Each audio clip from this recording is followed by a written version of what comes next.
ஓ இயற்கை எண்ணெயே, உன்னை காண்பதற்காய் மலை மூடுகளிலும் மரங்களை வனங்களிலும் புல்மட்டை வெளிகளிலும் அலைந்து தெரிந்திருந்தேன். அப்புறம்தான் தெரிந்து கொண்டேன் நீ இந்த பிரபஞ்சமெங்கும் வியாபித்திருக்கும் விஸ்வரூபிணி என்று.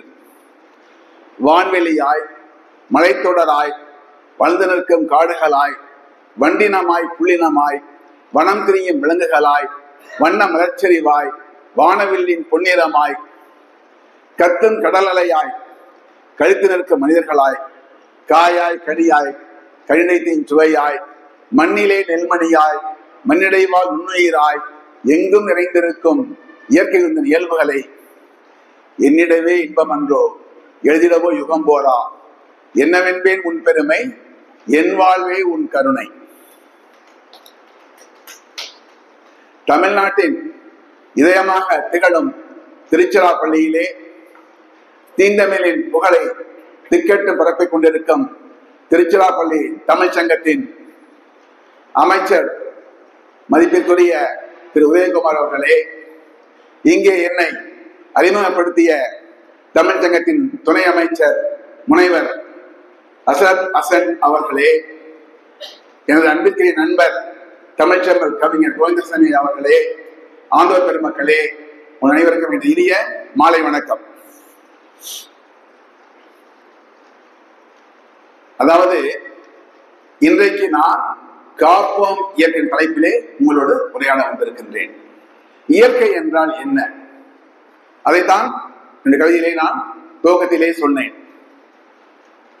வான்வெளியாய், மலைத்தொடராய், வளர்ந்து நிற்கும் காடுகளாய், வண்டினமாய், புள்ளினமாய், வனம் திரியும் விலங்குகளாய், வண்ண மலர்ச்செறிவாய், வானவில்லின் பொன்னிறமாய், கத்தும் கடல் அலையாய், கழித்து நிற்கும் மனிதர்களாய், காயாய், கனியாய், கழிநீத்தின் சுவையாய், மண்ணிலே நெல்மணியாய், மண்ணிடைவால் நுண்ணுயிராய். இதைத்தான் நாம் இன்றைக்கு பல்லுயிர் பெருக்கம் என்று சொல்லுகின்றோம், உயிரிய பன்மை என்று சொல்லுகின்றோம். இயற்கையும் அதுதான். இதையே புராணம் சொல்லும் பொழுது மண் திணிந்த நிலனும் நிலநேந்திய விசும்பும் விசும்பு கைவரு வழியும் வழித்தலைய தீயும் தீமுரணிய நீரும் என்றாங்கு ஐம்பெரும் பூதத்து இயற்கை என்று சொல்லுகின்றது.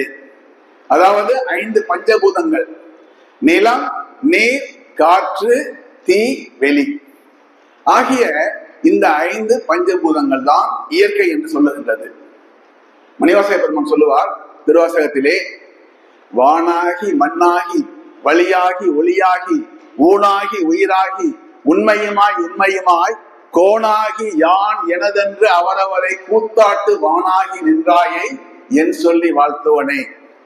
ஆக அவர் இறைவனை பற்றி சொல்லும் பொழுது இவ்வாறு சொல்லுகின்றார்: God is omnipresent and omnipotent. எங்கும் நிறைந்தவர், எல்லாம் வல்லவர். இயற்கையும் அதுபோலத்தான். மெத்தப்படுத்தவர் சொல்லுவார்கள், இயற்கையும் இறைவனும் ஒன்று என்று. ஒரு வகையிலே அது உண்மையும் கூட. நாம் வாழ்கின்ற இந்த பூமி தோன்றியது சுமார் 500 கோடி ஆண்டுகளுக்கு முன்னால். அப்பொழுது கரியமளவை மண்டலமாக திகழ்ந்தது.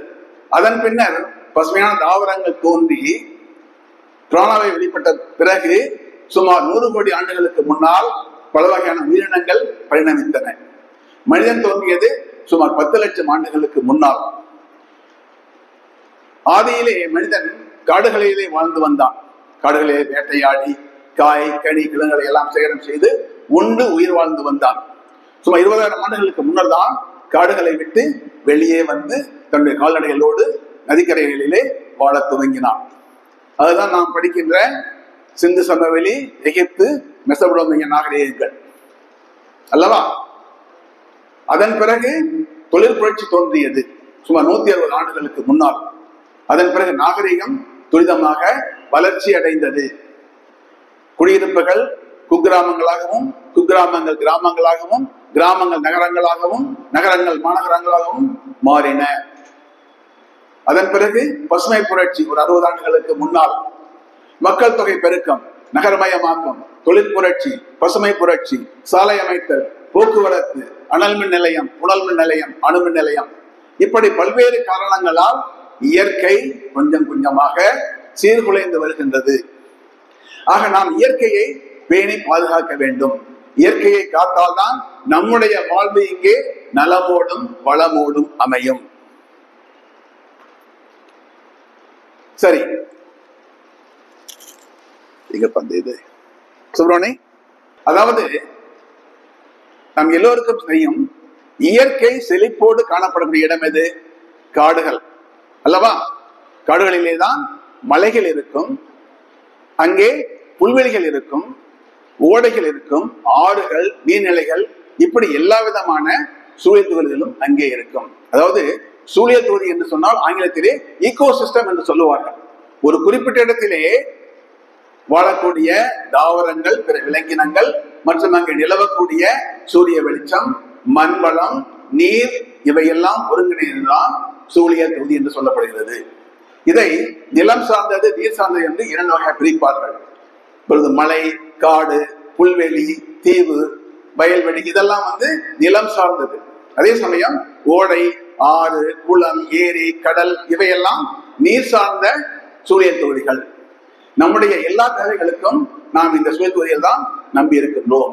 நமக்கு தேவையான உயிர் வழி, ஆக்சிஜன், நீர், உணவு, உறைவிடம், உடை, மருந்து, எரிசக்தி அனைத்தையும் வழங்குவது இந்த சூழியல் தொகுதிகள் தான்.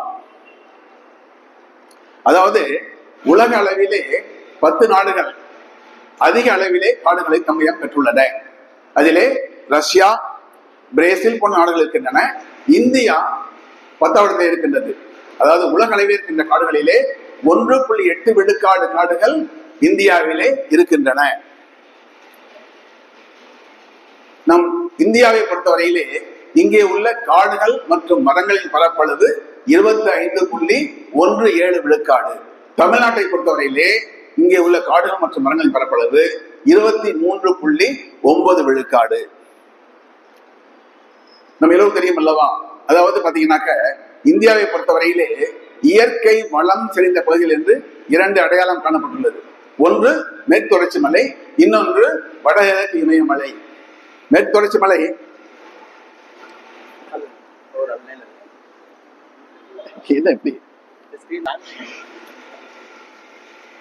மேற்கு தொடர்ச்சி மலை மகாராஷ்டிரா மாநிலத்தில் உள்ள கபதி நதியின் தென்கரையிலே துவங்கி அது குஜராத்திலிருந்து குஜராத், மகாராஷ்டிரா, கோவா, கர்நாடகா, கேரளா என்று கடைசியிலே சென்று முடிவடைவது தமிழ்நாட்டில் உள்ள கன்னியாகுமரி மாவட்டத்திலே.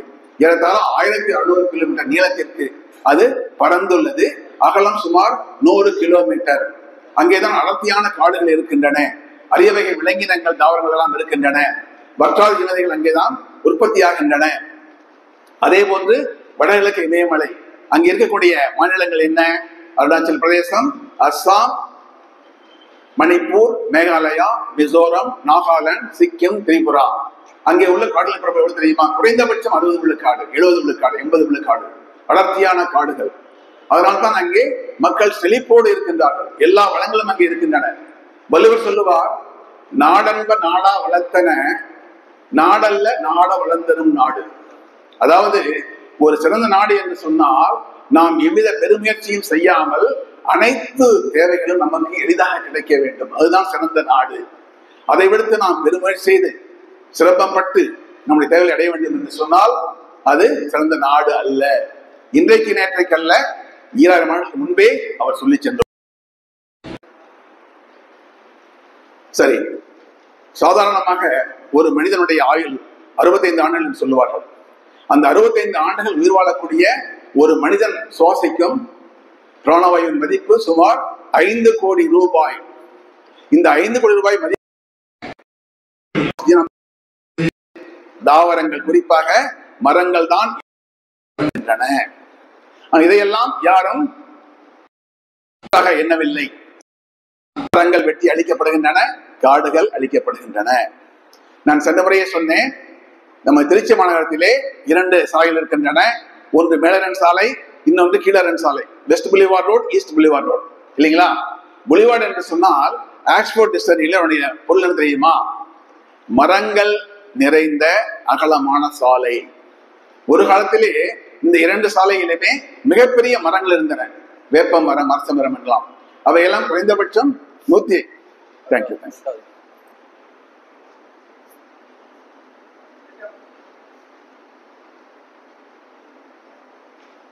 அதாவது நான் சொன்னேன் அல்லவா, 65 ஆண்டுகள் உயிர் வாழக்கூடிய ஒரு மனிதனுக்கு தேவையான உயிரின் விலை மதிப்பு 5 கோடி ரூபாய். இவ்வளவு விலை மதிப்புள்ள நம் ஆச்சரியம் நமக்கு வழங்குவது தாவரங்கள், குறிப்பாக மரங்கள். ஆனால் நம் நாட்டை பொறுத்தவரையிலே ஆண்டொன்றுக்கு 80,000 ஹெக்டர் காடுகள் அழிவுக்கு உள்ளாகி வருகின்றன. ஒரு ஹெக்டர் பரப்பில் உள்ள காடு ஆண்டொன்றுக்கு 37 டன் கரியமல வாயுவை தன்னை எடுத்துக் கொள்கிறது. அது மட்டுமல்ல, sulphur di oxide, carbon monoxide போன்ற நச்சு வாயுக்களையும் அவை சுத்தப்படுத்துகின்றன.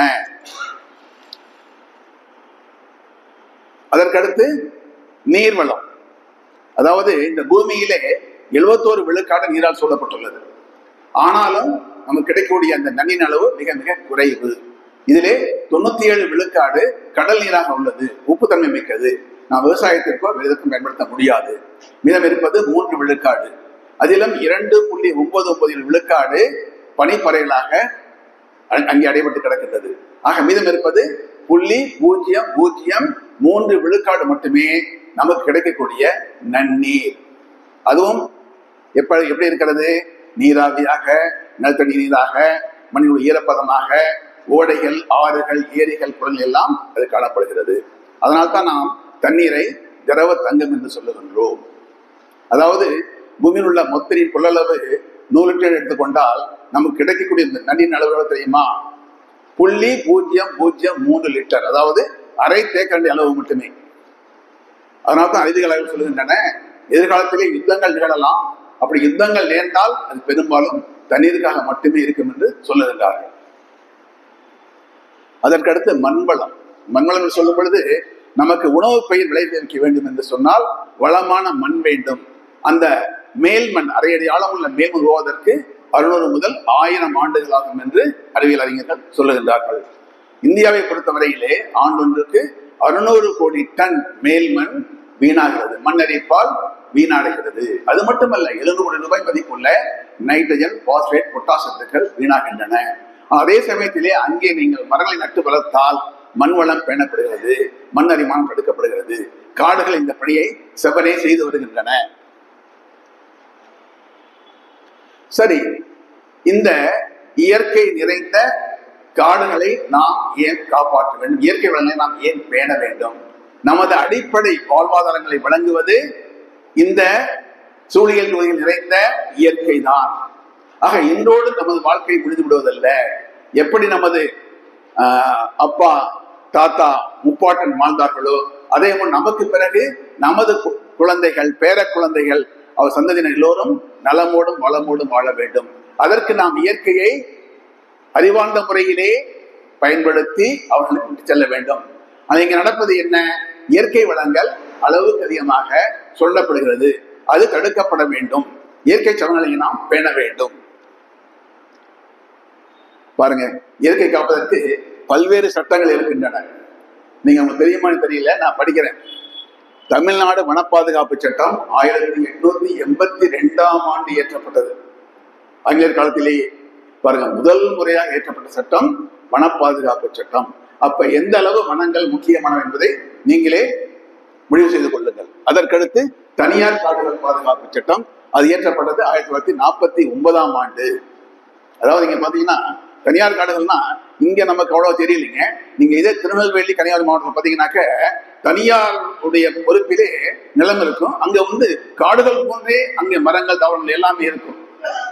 அவற்றையெல்லாம் வெட்டி அழிக்க கூடாது. அப்படி ஏதாவது அத்தியாவசிய தேவை என்று சொன்னால் அதற்கு உரிய அனுமதிப்பட்டுதான் அவற்றை வெட்ட வேண்டும். ஆனா என்னன்னாக்க சட்டம் இருக்குது, அந்த சட்டத்தை யாரும் பின்பற்றவில்லை. அவையெல்லாம் அழிக்கப்பட்டு விட்டன. இன்னைக்கு குடித நீருக்கே பஞ்சமா இருக்காங்கலாம். அதற்கடுத்து தமிழ்நாடு மலைவள பாதுகாப்பு சட்டம் 1955ஆம் ஆண்டு இயற்றப்பட்டது.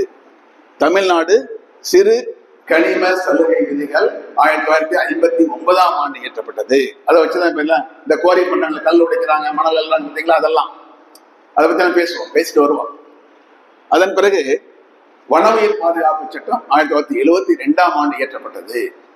வனவிலங்குகள் பறவைகள் எல்லாம் பாதுகாக்கிறோம் இல்லையா அந்த சட்டம்.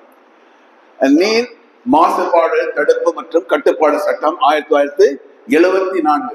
தண்ணீரை யாரும் மாசுபடுத்த கூடாது சட்டம் இருக்கின்றது, அதை யாரும் பின்பற்றுவதில்லை. ஆனால் அதே போன்று வன பாதுகாப்பு சட்டம் 1980 இயற்றப்பட்டது.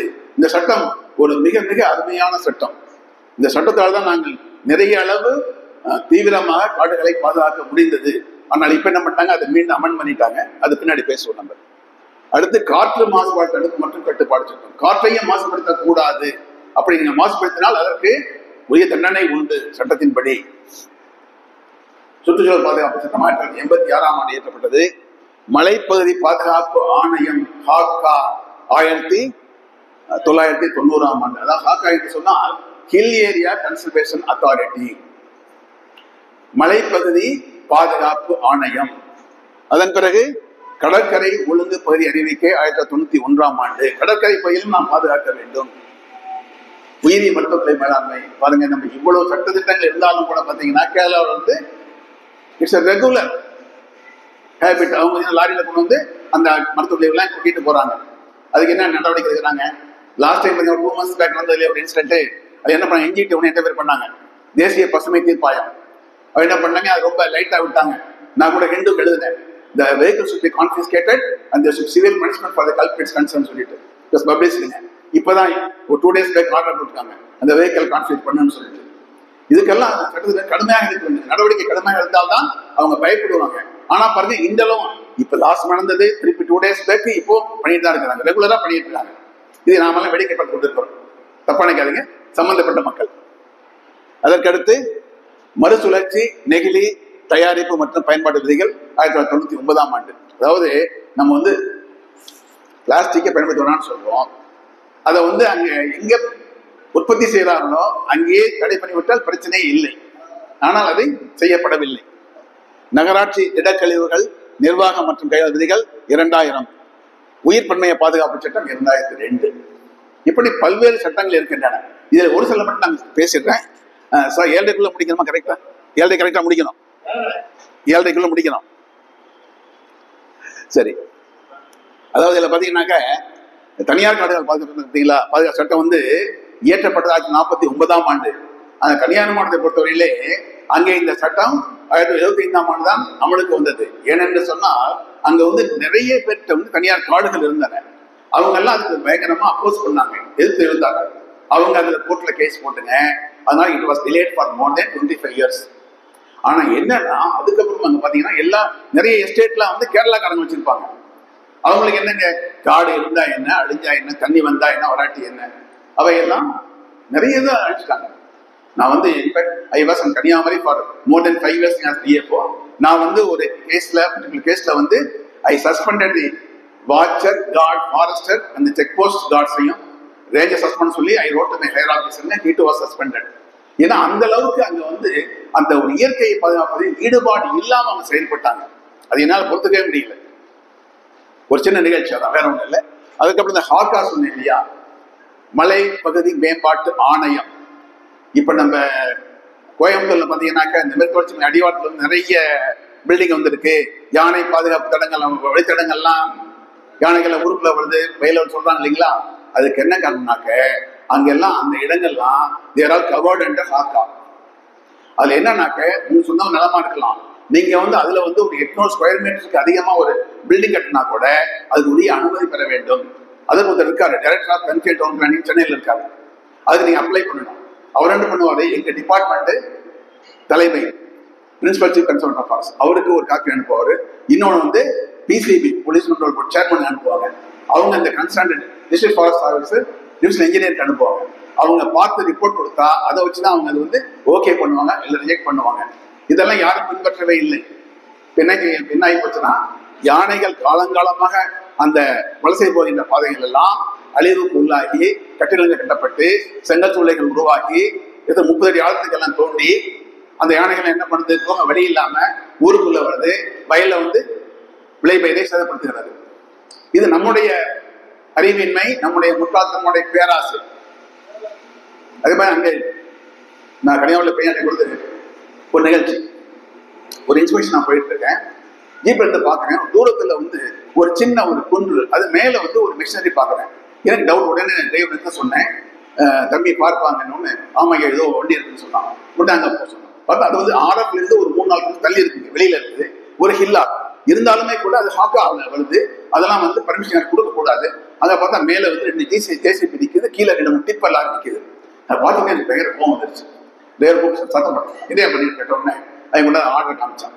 பார்த்தேன் கலெக்டர் ஆர்டர் பண்ணிருந்தாரு. இமீடியட்லி கான்டாக்ட் ஆயிடுச்சு, மொபைல் ஃபோனை கனெக்ட் பண்ண பிஸியா இருந்தாரு. உடனே ஏடி மேட்ச் கனெக்ட் பண்ணேன், அவர் லைன்ல கிடைக்கல. தாசில்தாருக்கு பேசினேன், அவர் சொன்னார், ஐயா இப்பதாங்க ஒரு வாரம் நான் வந்தேன், அந்த இடத்த பார்க்கலீங்கன்னாரு. இன்னி மணி கலெக்டருக்கு கேம் ஆன்லைன். நான் சொன்னேன், சார் இந்த மாதிரி இருக்கு, இது வந்து இட் இஸ் வயலேஷன். பாஸ் அந்த ப்ரொசீடிங்ஸ் நம்பர் சொன்னாரு, நம்பர் நோட் பண்ணிட்டாரு. அன்னைக்கு சண்டே. சரி பாஸ் நாளைக்கு நான் பார்த்து முடிவு பண்ணேன்னு சொன்னாங்க. நெக்ஸ்ட் நான் ஒரு மீட்டிங் போயிருந்தேன், ஒரு 11 o'clock. டவாலியோட சொன்னார், ஐயா கூப்பிட கலெக்டர் சொல்லிட்டு போன உடனே, சாரி பாஸ், நான் வந்து I was not guided properly, I cancel the order. அந்த ஆர்டர் கேன்சல் பண்ணிட்டாங்க. அது என்னன்னா ஒரு குன்று, அதை வந்து எதற்கு 3 டாக்டர் சேர்ந்து அதை விலைக்கு வாங்கி அங்க இருக்கு. அங்க வந்து கல்லு மண்ணுக்கு நல்ல விலைங்க. கேரளாவில இருந்து எல்லாமே கேரளாவில் தான் போகும். ஆனா அங்க எல்லாம் பாதுகாப்பா இருப்பாங்க. பாதுகாப்பு இயற்கை பார்த்து சமாச்சாரம் என்னன்னா, இங்க இருக்க கல்லு மண்ணு மணல் எல்லாமே இங்க போகும். அதை வந்து விட்டுட்டு அங்க காலேஜ் கட்டுறாங்களாம். அதே புதுசாலிங்க ஸ்டாப் பண்ணுங்க. அதுக்கப்புறம் வந்து நான் 2-3 தடவை அடிக்கடி போவேன். நிறைய நான் வந்து கன்சல்டன்ட் எங்க இது இருக்கேன். அப்போ வந்து கூட்டாளி போயிருந்தப்ப தக்கலையில ஒரு மீட்டிங், அந்த மீட்டிங் நானும் பேசப்பட்டேன். அப்ப வந்து கலெக்டர் வந்தாரு. இப்ப நம்ம நண்பர் சொன்னாரு, அதை சம்பந்தப்பட்ட ஒரு டாக்டர் வந்து சார் கேட்கறாங்க, ஏதாவது பண்ண முடியுமான்னு சொல்லிட்டு அந்த மேட்டர்ல அதை ஒண்ணும் பண்ண முடியாது. இப்போ அந்த ஹில் அப்படியே இருக்குங்க, அதை யாரும் டிஸ்டர்ப் பண்ணல. இது ஒரு நிகழ்ச்சி. அதுக்கப்புறம் சொன்னேன் இல்லையா, இந்த கடற்கரை ஒழுங்குப்பதி அறிவிக்கை, அதுல வந்து பாத்தீங்கன்னா கன்னியாகுமரியில ஜஸ்ட் பிளேஸ் ராஜாக்கமங்கலம் இருக்கு, ராஜாக்கமங்கலம். அங்க வந்து ஒரு இயற்கையான ஒரு மணல் குண்டு இருக்கு, சாண்டி ஒன்று இருக்கு ஆச்சுங்களா. அதுக்கு இந்த உள்பக்கம் பண்ணையூர் ஒரு கிராமம் இருக்கு. அந்த மணல் குண்டு தான் வந்து பண்ணையூர் கிராமத்தை காப்பாத்துது. ஏன்னா புயல் சுனாமி வந்தாக்க ஒண்ணு அது மீறி வராது. அங்க வந்து எங்க துறை மூலமாக நாங்க சவுக்கு தோட்டம் உற்பத்தி பண்ணியிருந்தோம் ஆச்சுங்களா. அதை என்ன பண்ணாங்க, சவுக்கு தோட்டத்தை வந்து அதை யாரோ வெட்டுறதுக்கு பார்ட்டி கொடுக்கணும்னு சொல்லிட்டு எனக்கு ஆர்டர் வந்தது. ஆர்டர் வந்த உடனே நான் போய் அதை பார்த்தோன்னே எனக்கு மனசை பொறுக்கல ஆக்சுவலா. அப்புறம் நான் என்ன பண்ண, இமீடியட்லி நான் ஆர்டர் கொடுக்கல, I wrote back to my ஏதாவது டிபார்ட்மெண்ட், இந்த மாதிரி இருக்கு, இது நம்ம அலோவ் பண்ண கூடாது, இப்படி செலவுனாக்க இந்த வில்லேஜஸ் மை சஃபர் எல்லாரும் சொல்லிட்டு நான் எழுதுனேன். நெக்ஸ்ட் டைம் 11 o'clock எனக்கு கால் பண்ணி ஏதாவது டிபார்ட்மெண்ட் பேசினாரு. Sundararaja I got your letter, I am sorry, our hands are tight, already GOs issued. எனக்கு மனசை பொறுக்கல.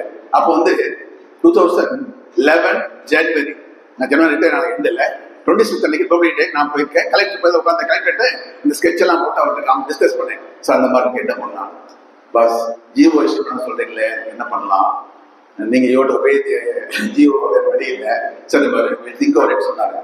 அப்புறம் ரிட்டையர்ட் வந்துட்டு இருந்தாலும் என் மனசு பொறுக்கல. அங்க இருக்க சில முக்கியமான நபரை டிஸ்கஸ் பண்ணியிருந்தேன் பாருங்க. அதுக்கப்புறம் தான் விடவே இல்லைங்க. இந்த பண்ணையூர்ல ஒரு என்ஜிஓ ஃபார்ம் பண்ணாங்க. அவங்க ஆக்டட் எகென்ஸ்ட், அதை எப்படியாவது தடுத்து சொல்லி போராடினாங்க. அப்புறம் இன்னொன்று இன்டெக் அமைப்பு, இன்டெக் அமைப்பு இருக்கு.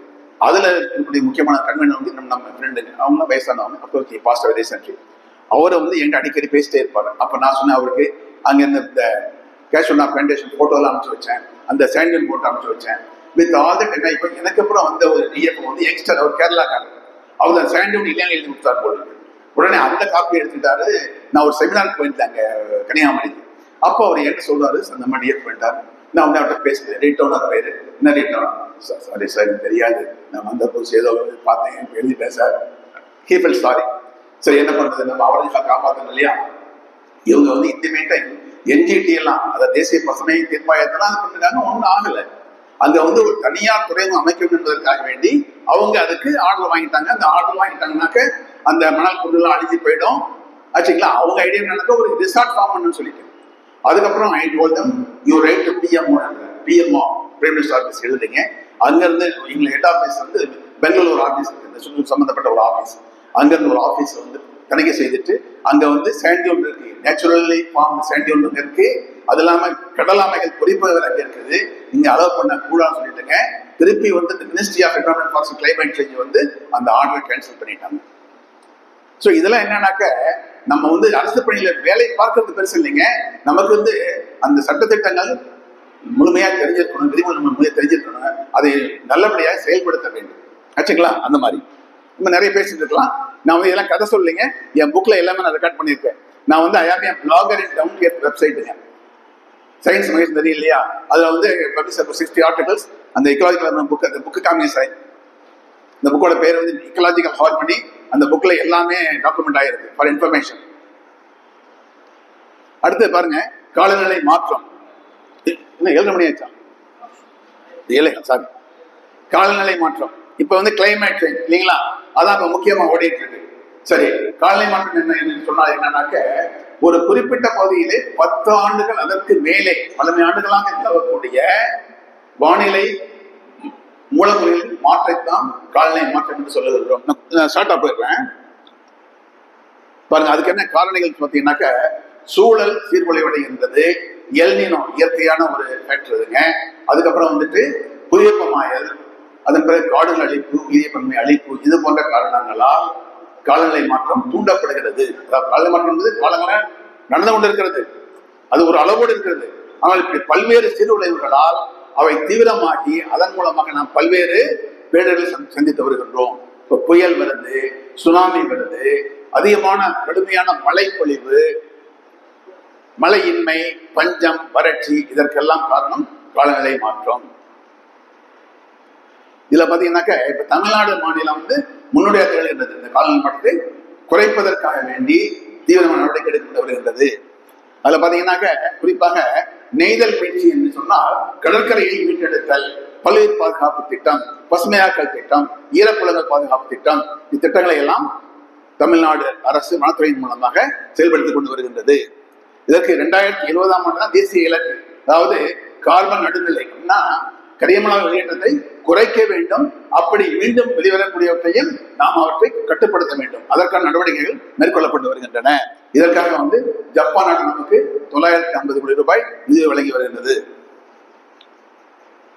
இதற்காக வேண்டி தமிழ்நாடு பசுமை கால் நிறுவனம் என்ற ஒரு நிறுவனம் அமைக்கப்பட்டு, தமிழ்நாடு கிரீன் கிளைமேட் கம்பெனி என்று சொல்லுவார்கள், ஒரு அமைப்பு உருவாக்கப்பட்டு இந்த நடவடிக்கை எல்லாம் அவர்கள் ஆய்வு செய்து வருகின்றார்கள். அது மட்டுமல்ல, நான் சொன்னேன் அல்லவா, சூழியல் தொகுதிகள் அவற்றை மேம்படுத்த வேண்டும் என்று சொன்னால் அதனை சார்ந்தக்கூடிய மக்கள், ஸ்டேக் ஹோல்டர் சொல்லுவாங்க இல்லையா, பங்குதாரர்கள், அவர்களுடைய வேலைவாய்ப்புக்கு அவர்கள் வழங்கி வாழ்வாதாரத்தை பெருக்கி அவளை ஒத்துழைப்போடு நாம் சூழியல் தொகுதிகளை நாம் பாதுகாக்க வேண்டும். அப்பொழுதுதான் வெற்றிகரமாக செயல்படுத்த முடியும்.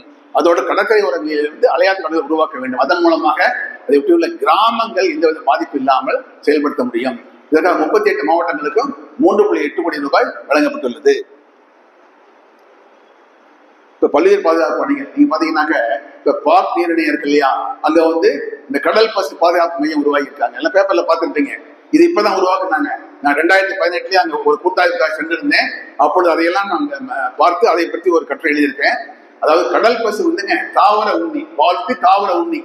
இப்ப கடல் பொருட்கள் என்ன செய்யணும்னா, கடல் பசு இருந்தாலும் கடல் புல் நல்லா துரிதமா வளரும், செழுமையா இருக்கும். ஆக அந்த கடல் புல் என்ன செய்யுதுன்னா கரிமளவு எடுத்துக் கொள்கிறது, உயிர்விளை வெளியிடுகிறது, அதன் மூலமாக உயிர் வெப்பநிலை குறைகிறது, காலநிலை மாற்றம் குறைக்கப்படுகிறது. எப்படி பாருங்க link. So every living thing அதுக்கு ஒரு கான்ட்ரிபியூஷன் இருக்கு. இயற்கையை பேணுவதில்லை மனிதனை தவிர, ஆச்சுங்களா? அந்த மாதிரி. சோ அங்க வந்து இப்ப அமைச்சிருக்காங்க. திருப்பூர்ல வந்து ஒரு நஞ்சராயன் பறவைகள் சரணாலயம் உருவாக்கி இருக்காங்க. திண்டுக்கல், கரூர் மாவட்டத்தில் உள்ள காடுகளை இணைத்து அங்க வந்து கடவுர் தேவாங்கு சரணாலயம் உருவாக்கி இருக்கிறார்கள். திருநெல்வேலி கன்னியாகுமரி மாவட்டத்தில் உள்ள காடுகளை இணைத்து அகஸ்திய மலை யானைகள் பாதுகாப்பு உருவாக்கப்பட்டுள்ளது. அதே போன்று விழுப்புரம் மாவட்டத்தில் கழுவெளி பறவை சரணாலயம், மறுமணத்தில் அந்த அடிட்டப்பட்டி பல்லுயிர் பாதுகாப்பு பாரம்பரிய பகுதி, இந்த டங்ஸ்டன் ஏரியா ஓடுங்களா, டங்ஸ்டன் சுரங்கம், அது தடுத்துறதுக்கு முக்கிய காரணமே இந்த டெக்ளரேஷன் தாங்க. இது வந்து இட்ஸ் எ கிரேட் திங். இது பண்ணவும் தான் நம்மளால அதை தடுத்து நிறுத்த முடிந்தது.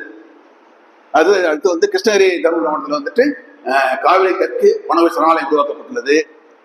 அப்புறம் தமிழக அரசு பிளந்தினி கிழங்கு பார்த்தீங்களா, மல்ச்சர்ஸ், அவை பாதுகாப்பதற்கு குழு அமைக்கப்பட்டுள்ளது. நீலகிரி வரையாடு ஒரு அரிதான விலங்கு, தமிழ்நாட்டினுடைய விலங்கு அதுதான் வரையாடு. அதுக்காக வேண்டி 25 கோடி ரூபாய் ஒதுக்கப்பட்டுள்ளது. இப்படி பல்வேறு திட்டங்கள் பல்வேறு பாதுகாப்புக்காக வேண்டி ஒதுக்கப்பட்டுள்ளது. நம்ம நீங்க நினைக்கலாம் என்னடா இதெல்லாம் என்னன்னு சொல்லிட்டு, அதாவது காடுகள் மட்டும் இல்லைங்க, காடுகள் செழிப்பாக இருக்க வேண்டும் என்று சொன்னால் அங்கே இப்படிப்பட்ட வன விலங்குகளும் அங்கே இருக்க வேண்டும். நீங்க பாத்தீங்கன்னா இந்தியாவிலே உள்ள 6 புலிர் காப்பகங்களை எடுத்துக்கொண்டு ஆய்வு செய்வார்கள். அதன் மூலமாக நமக்கு ஆண்டொன்றுக்கு 8000 கோடி ரூபாய் வருமானம் வருகின்றது. பல்வேறு சூழியல் சேவைகள், அதாவது என்னன்னாக்கா அங்க மழை பொழியுது, அவை மண்வளத்தை பாதுகாக்கின்றன, நமக்கு கொடுக்கின்ற உயிர்வழி, அவை எடுத்துக்கொள்கிற கரியமல வாயு, அங்கே வாழக்கூடிய விலங்குகள் தாவரங்களுக்கான தேவையான வாழ்விடம், வேலை வாய்ப்பு, டூரிசம், இப்படி பல்வேறு வகையில் நமக்கு வரக்கூடிய வருமானம் ஆண்டொன்றுக்கு 8000 கோடி ரூபாய் என்று ஆய்வு மேற்கொள்ளப்பட்டுள்ளது. பாருங்க, இதனால மீனவர்களிடையே விழிப்புணர்வு ஏற்படுத்தி அவங்க என்ன பண்ணாங்கன்னாக்க, கடல் பசு வலையில சிக்கிட்டா கூட அந்த வலையை வெட்டி எடுத்துங்க, கடல் பசு வந்து மீண்டும் கடல்ல விட்டுறாங்க. அதுக்கு என்ன செய்யறாங்கன்னாக்க, அதுக்கு இந்த வலைக்கு உண்டான பணம் கொடுத்துடுறாங்க. அது மட்டும் இல்ல, ஊக்கப்பரிசு வழங்கப்படுகிறது. அங்க பாத்தீங்கன்னா எல்லா கடற்கரை கிராமங்கள், அதாவது இங்க அந்த பட்டுக்கோட்டை இருக்கு இல்லையா, இந்த அந்த மனோரா இருக்கு இல்ல, புதையல் படத்துல ஒரு மனோரா, அங்க இருந்து ஆரம்பிச்சுங்க அந்த மணாவளையோட வரையிலுமே கம்ப்ளீட்டா எல்லாம் கவர் பண்ணிருக்காங்க. அங்க எல்லா மீனவ கிராமத்திலுமே விழிப்புணர்வு ஏற்படுத்தப்பட்டுள்ளது. நல்ல ஒத்துழைப்பு கொடுக்குறாங்க. அவங்க பசுமையாக்கம் திட்டம் சொன்ன, தமிழ்நாட்டில் வந்து இருக்கக்கூடிய காடுகள் மற்றும் பரப்பளவு 23.9 விழுக்காடு தான் இருக்குங்க. அதை 33 விழுக்காடாக உயர்த்த வேண்டும் என்பதற்காக தமிழ்நாடு அரசு முனைப்போடு செயல்பட்டுக் கொண்டிருக்கிறது. அதற்கு ஜப்பான் நாடு 20 வழங்கி வருகின்றது. அந்த வகையில இன்னும் வந்து 6 ஆண்டுகளிலே 21 மரக்கன்றுகள் நடப்பெற இருக்கிறது. அது பாத்தீங்கன்னாக்க இப்ப என்னன்னாக்க, உங்களுக்கு நல்லா இருக்குனாக்க இலவசமாக அங்கே நாற்றுகள் நட்டு கொடுக்கப்படுகின்றன வனத்துறையின் மூலமாக. ஆச்சுங்களா? அது என்னன்னா, பள்ளிகள், கல்வி நிலையங்கள், நெடுஞ்சாலைகள், பூங்காக்கள், குளம், ஏரிக்கரை, எங்கெங்க இடம் வெற்றிடம் இருக்கோ அங்கெல்லாம் நட்டு வளர்த்து வருகின்றார்கள். இதை வந்து 38 மாவட்டங்களில் உள்ள அந்த மாவட்ட ஆட்சியர் வந்துட்டு திட்ட இயக்குநர் செயல்படுவார். அந்த மாவட்ட அலுவலர் காலநிலை அலுவலராக செயல்படுவார். அதுக்கடுத்து பசுமையாக்கும் திட்டம் நான் சொன்னேன் இல்லைங்களா, என்னன்னாக்கா இதுல பசுமை வாயுக்களை குறைக்க வேண்டும். நம்ம என்ன பண்றோம், பெட்ரோல் போடுற வண்டிக்கு, பைக்கோ காருக்கோ, they release carbon dioxide, கரியமல வாயு, methane, chlorofluorocarbon, nitrous oxide, நீராவி, இவையெல்லாம் பசுமையா வாயுக்கள். வெளியேற்றம் அதிகமாக ஆகிற காரணத்தினாலே பூமி வெப்பநிலை நாளுக்கு நாள் உயர்ந்து கொண்டே வருகின்றது. அதாவது இங்க பாத்தீங்கன்னா, இந்த பசுமையா வாயுக்கள் காலங்காலமாக வழிமுறையில் இருக்கின்றன. அவை அளவோடு இருக்கும் பொழுது அது நமக்கு வரமாக இருக்கிறது, அளவுக்கு மீறும் பொழுது நமக்கு சாபமாக மாறிவிடுகின்றது. ஆக அளவை நாம் குறைக்க வேண்டும். அதற்கு என்ன செய்ய வேண்டும்னா, நம் மாற்று எரிசக்தி ஒண்ணும் இல்லை, நீங்க தெர்மல் பவர் ஸ்டேஷன் இல்லையா, அனல் மின் நிலையம், நிலக்கரியை பயன்படுத்துறோம். அது வந்து it releases lot of carbon dioxide. அதுக்கு என்ன மாற்று வழி? சூரிய மின்சக்தி, காற்றாலை மின்சக்தி, நம் மின்சார வாகனங்கள், இதன் மூலமாக நம்ம என்ன செய்யலாம், அந்த அந்த பசுமையா வாயுக்கள் வெளியேற்றத்தை குறைக்கலாம். அது இல்லாம உள்ளூர் மக்களுக்கு இதை பற்றிய விழிப்புணர்வு ஏற்படுத்துதல். இப்ப பாத்தீங்கன்னாக்க தமிழ்நாட்டிலே 20 ராம்சார் தலங்கள் உருவாக்கப்பட்டுள்ளன. அது என்ன ராம்சார்னாக்க, 1971ஆம் ஆண்டு ஈரான் நாட்டில் ராம்சார் என்ற நகரிலே வந்து ஒரு மாநாடு நடைபெற்றதுங்க. அதுல வந்து உலகில் உள்ள பல்வேறு நாடுகள் கலந்து கொண்டன. அங்க என்னன்னாக்க, ஈரப்புலங்களை பாதுகாக்க வேண்டும் என்று ஒன்று முடிவு செய்யப்பட்டது. அதன்படி அந்த விதிகளை கட்டுப்பட்டு எந்த இடம் இருக்கிறதோ அதெல்லாம் வந்து ராம்சார் சைட் என்று சொல்லுவார்கள். அந்த வகையிலே இன்றைக்கு 20 ராம்சார் தலங்கள் தமிழ்நாட்டில் இருக்கின்றன. ஒரு 3 வருஷத்துக்கு முன்னாடி பாத்தீங்கன்னாக்க கோடியக்கரை வனவ சரணாலயம் மட்டும்தான் இருந்தது இந்த லிஸ்ட்ல. இப்ப வந்து இந்த 3 ஆண்டுகளிலே 20 இடங்கள் உருவாக்கப்பட்டுள்ளன.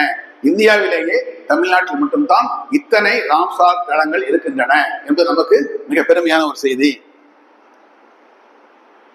இதுக்கு ஒரு நிர்வாக குழு அமைச்சிருக்கிறாங்க. இந்த நிர்வாக குழுல யார் 3 பேர் மெம்பர்ஸ் இருக்காங்க.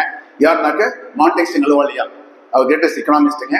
அதுக்கப்புறம் நம்ம இன்ஃபோசிஸ் நிறுவன தலைவர் நந்தன் எலகானி, அப்புறம் ஐநா சபையோட சூழல் திட்ட இயக்குனர், 3 பேர் மெம்பர்ஸா இருக்கிறாங்க. அவங்க வந்து 3 மாத முறை கூடுவார்கள், திட்டங்களை ஆய்வு செய்து எப்படி செயல்படுத்த வேண்டும் என்று அறிவுரை வழங்குவார்கள். பாருங்க, அலையாத்தி காடுகள், முத்துப்பேட்டை போயிருக்கீங்க இல்லையா, தெரியும் இல்லையா, அங்க நிறைய இந்த மேங்க்ரோவ் ஃபாரஸ்ட் அலையாத்தி காடுகள். அங்க என்ன பண்ணுவோம்னாக்க, இந்த மீன் முள் வடிவத்துலதான் வந்து இந்த வாய்க்கால் எடுத்து அந்த கரையில வந்துங்க அந்த அலையாத்தி செடிகள் நட்டு வைப்பாங்க. பாருங்க, அதுல வந்து தமிழ் வாழ்க அந்த டிசைன்ல வந்து உருவாக்கி இருக்காங்க. இப்ப வளர்ந்துகிட்டு இருக்குங்க. நீங்க விமானத்துல பொறுப்பு கூட பாத்தீங்கன்னாக்க தமிழ் வாழ்கன்னு பார்க்கலாம். இப்படிப்பட்ட நல்ல நல்ல விஷயங்களை எல்லாம் தமிழ்நாடு அரசு வனத்துறை செய்து கொண்டிருக்கின்றது.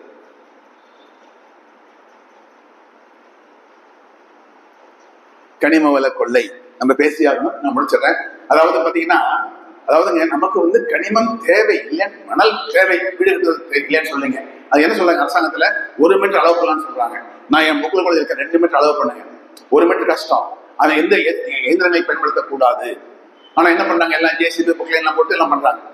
ஆச்சுங்களா? என்னன்னாக்க 25 அடி 30 அடி ஆகும். அதாவது நீ 10 ஏக்கர் பர்மிஷன் வாங்கிட்டு ஒரு 500 ஏக்கர் எடுத்துட வேண்டியதுங்க. இது வந்து நான் வந்து பொய்யா சொல்லிங்க, இதுக்கெல்லாம் என்கிட்ட டாக்குமெண்ட் இருக்கு. கரூர் நாமக்கல் மாவட்டத்தில் பரமத்திகள் பக்கத்துல 20 ஏக்கருக்கு பர்மிஷன் வாங்கிட்டுங்க 500 ஏக்கர் அவங்க பண்ணிட்டாங்க. அப்படி கரூர் மாவட்டம் வரையிலுமே அங்க பக்கத்துல கிராமங்கள்லாம் ரொம்ப பாதிக்கப்பட்டாங்க. நிலத்தடிய கீழே போயிடுச்சு. ஒரே கியூவன் கரை போராடி ஒரு வகையா அப்பதான் நிறுத்தினாங்க. ஏன்னா அந்த அளவுக்கு அங்க பணம் புழங்குங்க. அதே மாதிரி பாத்தீங்கன்னா இந்த கல் கோயில் இருக்கு இல்லையா, அதுல மதுரை மாவட்டத்தில் பாருங்க 16,000 கோடி ரூபாய் அதுல ஊழல் ஆயிருக்கு. மதுரை மாவட்டம் மட்டும் ஒரு குறுகிய காலகட்டத்தில் அப்படின்னாக்க தமிழ்நாடு முழுக்க நீங்க பாருங்க. ஆக இதுக்கெல்லாம் என்னன்னா ஒரே வழி, அரசியல் பிழைத்தோருக்கு அரங்கூற்று ஆகும். நம்ம ஒன்றும் செய்ய முடியாது. ஆச்சுங்களா? என்னன்னாங்க மணல் தான் வந்துங்க தண்ணீரை பாதுகாக்கிறது. அந்த நீர்மட்டத்தை பாதுகாப்பது மணல் தான். மணலை வந்து அளவா எடுத்துக்கலாம், தப்பு கிடையாது. அதாவது we can make use of natural resources. இயற்கை வளங்கள் நமக்காக படைக்கப்பட்டவைதான், அதை சுரண்டக்கூடாது. அதான் பாருங்க வயநாடு நிலச்சரிவு ஜூலை மாதம் பார்த்தீங்களா? பாருங்க அந்த இதுல அந்த லேண்ட்ஸ்லைட் ஆரிஜின் பாருங்க, மேற்கு தொடர்ச்சி மலையில் இருக்குங்க. அது அங்க வந்து பாத்தீங்கன்னாக்க 20 டிகிரி ஸ்லோப்புங்க. உங்களுக்கு தெரியும் இல்லையா? இது வந்து 90 டிகிரி ஆச்சுங்களா? தெரியும் இல்லையா? இது 45 டிகிரி, இது வந்து 20 டிகிரிங்க. இந்த மாதிரி சரிவான ஒரு பகுதியில் வந்துங்க காடுகள் இருக்கு. காடுகள் இருக்கும் முறையில மண்வளம் பாதுகாக்கப்படுகிறது. அதெல்லாம் போய் காடெல்லாம் அழிச்சிட்டாங்க. இப்ப என்ன ஆகி போச்சுனாக்க நிலச்சரிவு ஏற்பட்டு விட்டது. அதாவது அங்க வந்து 2010ஆம் ஆண்டு என்னோட பையனோட அவர் கேரளா சேர்ந்தவர், அங்க டிஎஃப் இருந்தாரு. இந்த ஆக்கிரமிப்பை வந்து அவங்க காலி பண்ணி போனாங்க. 4 ஜீப்பு 5-6 பைக்ல போயிருக்காங்க. இங்க 80 பேர் மொத்தம். அவங்க 500 பேருங்க. கட்சிக்காரங்க எல்லாம் அவங்க பின்னாடி. அவங்களே இவங்க கண்ணில் அடிக்க ஆரம்பிச்சிட்டாங்க. தப்பிச்சவங்க வந்துட்டாங்க. இந்த ஜீப் பைக்ல நெருப்பு கொளுத்திட்டாங்க. இன்னைக்கு அதே பீப்புள் தான் they are suffered. அதை பாருங்க,